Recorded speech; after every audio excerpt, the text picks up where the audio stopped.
eu disse que para a gente pensar a sexualidade, a gente conta com uma história, né? Que é uma história de um sujeito.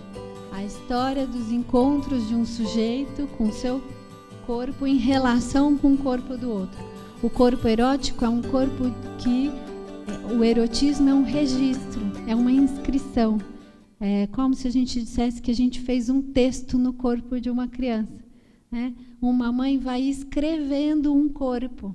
Uma mãe.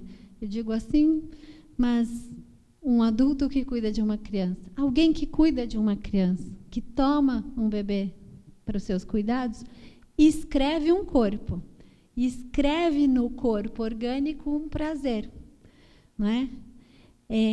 Se bem isso seja uma história pessoal, cada sujeito tem uma, então a sexualidade é absolutamente singular, não tem nenhum sujeito humano que seja igual ao outro, em nada, né?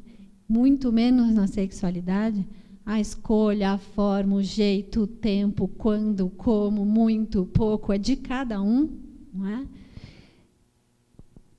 Ainda que essa história ocorra para cada um, ela ocorre numa história, um tempo histórico, não é? Então, quando a gente está falando de sexualidade humana, a gente fala da história singular de cada um, registrada num tempo histórico, porque não é o mesmo ser criança, adolescente ou adulto no início do século XX, ser criança, adolescente ou adulto no início do século XXI. Né? Faz diferença por quê? Porque a cada tempo histórico a gente tem uma maneira de lidar com o prazer, né? O prazer explícito, o prazer oculto, o que do corpo pode aparecer, não é? A roupa é assim ou assado, a fala é dessa ou da outra maneira, o que uma criança pode assistir, o que ela pode deixar de assistir.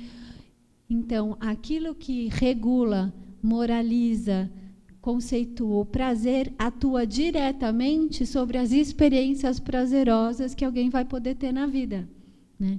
Então, mesmo que a gente possa pensar uma dupla isolada, bebê-mãe, não é? Ela nunca vai poder dizer sobre a sexualidade fora do seu tempo, tempo histórico, tempo de uma cultura, né?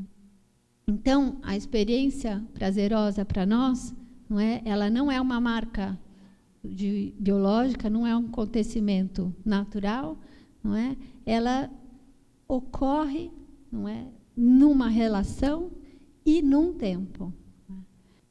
Assim, a gente só pode pensar a sexualidade humana, além de no encontro entre um indivíduo e outro, não é? Como marcada por certos conceitos e preconceitos a respeito do prazer, a respeito do sexual, mas não só a respeito do sexual, senão a respeito do prazer.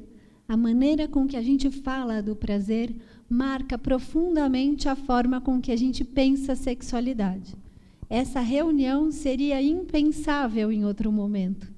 Nós aqui falamos sobre sexualidade dessa maneira, com vocês dizendo assim para coisas que absolutamente em outro momento ninguém diria.